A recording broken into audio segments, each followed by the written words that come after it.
ಇವಾಗ ಈ ಪ್ರಾಬ್ಲಮಲ್ಲಿ ಏನು ಕೊಟ್ಟಿದ್ದಾರೆ, ಒಂದು ಕ್ರಿಕೆಟ್ ಬಾಲ್ ಇದೆ, cricket ball mass 100 gram, 10 metre per second ಸ್ಪೀಡಲ್ಲಿ ಬ್ಯಾಟ್ನ ಹಿಟ್ ಆಗುತ್ತೆ, ವಾಪಸ್ 20 ಮೀಟರ್ ಪರ್ ಸೆಕೆಂಡ್ ಸ್ಪೀಡಲ್ಲಿ ಹೋಗುತ್ತೆ.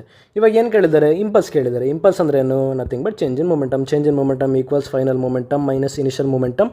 ಅಂದರೆ ಮಾಸ್ ಸೇಮ್ ಇರುತ್ತೆ, so final velocity minus initial velocity. Final velocity ಎಷ್ಟು 20 metre per second minus initial velocity ಎಷ್ಟು 10 metre per second. But direction ನೋಡ್ಕೊಬೇಕು ನೀವು ಯಾವತ್ತು, ಯಾಕೆಂದರೆ velocity is a vector quantity. Direction ಯಾವ ಡೈರೆಕ್ಷನಲ್ಲಿದೆ, obviously -x direction, so -10. So change in momentum equals mass ಎಷ್ಟು 100 gram ಅಂದರೆ 1/10 kg into 20 minus of minus is equal to plus 20 + 10 is equal to 30. So 10 1 10 3 so change in momentum equals 3 kg metre per second.